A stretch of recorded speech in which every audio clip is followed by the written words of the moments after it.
Hi, this is Joy with Obsessed with Scrapbooking, and today we're making this fun, quick birthday owl card. I've put up here the different sizes I cut things at. I know it's weird because I combine no real dial size with real dial size, but just go with it if you want to make the card. So let's get started. I first start by layering the branches and the owl, and I think you'll remember up there I did not use the real dial size for this. I was fortunate that it fit on the card front just fine, and the card front, I want to say it's like 4 inches by 9 inches, so all of that fit pretty well on there, so it wasn't really a problem. Next up, I'm going to go ahead and layer this owl, and I will tell you that last beige layer, I used the Hide Selected Contour feature in the Cricut Craft Room to make that a solid piece. If you don't know how to use Cricut Craft Room, you could always just cut that out yourself. I mean, it actually wouldn't take but a minute, so it's not necessary. To know how to use the Cricut Craft Room to make that layer. Just going to go ahead and use this Zig 2A pen. I have been having some trouble, so make sure you really stick things down. Put a lot of glue on that with your Zig 2A pen if you're going to use that. I've had some things come up lately, fall apart, layers fall apart with that, and I think I'm just not using enough glue because I'm being filmed. I do also like to use the Scotch Quick Dry adhesive. I love that stuff, but they changed the nozzle size, so too much glue likes to jump out, and then that's another problem. So, oh, it's always something. Anyway, moving on, I'm going to go ahead and get those eyes laid out, and I had the eyes headed towards the left, if you will, so that he could be looking at the sentiment. Otherwise, he's going to be looking away from the sentiment, and then, you know, your eye is going to go where his eye is going to go. So that's kind of that's sort of the thinking I had there. I don't know if that's really true, but that's what was going on in my mind. I thought I should point him in the direction the sentiment was in.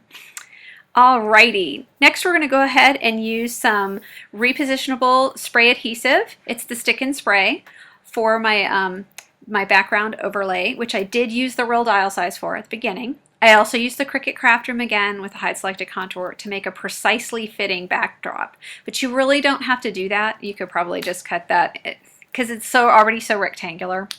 Here I've got an 8-inch by 9-inch piece of paper. I'm scoring that in half at 4 inches, and this will fit in a regular business size envelope, so it's kind of handy to know, and that lays on there perfectly. I've got my two favorite ink colors, Topiary and Lagoon, and the Perfect Fit birthday set that I'm working with, and I've cut out the circle at whatever the prescribed size was. I think it's 1 1/4.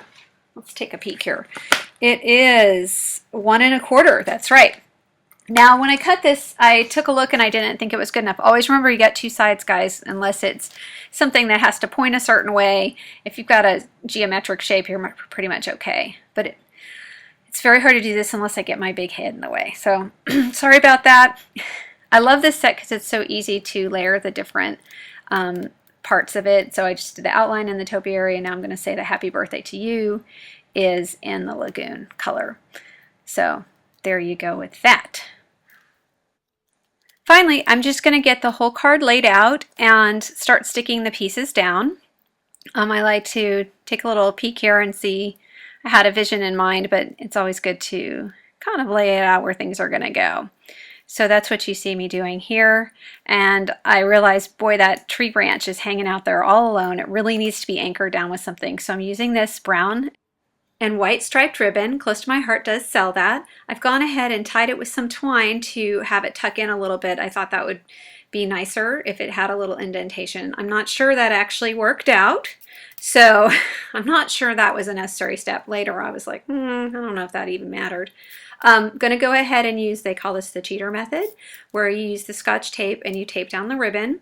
It's so fast and so much easier. I would highly recommend that. And now I just get everything laid out, and I'm going to get that all stuck down here. Finally, I get my owl, and I'm going to use some pop dots because he is our focal point, and we want him popped up so he's noticed immediately. Not that we're going to miss him, but I just thought that would be cute.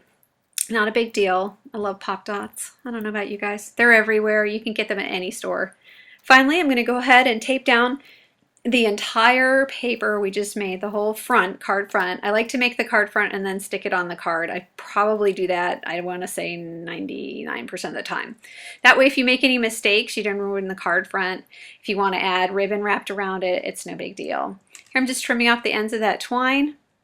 And now I'm just going to go ahead and put a card liner on the inside, which is cut at, I want to say 3 3/4 by 8 3/4. I hope you have a wonderful day. Thank you so much for watching, and leave me any comments or questions below. Take care. Have a great day.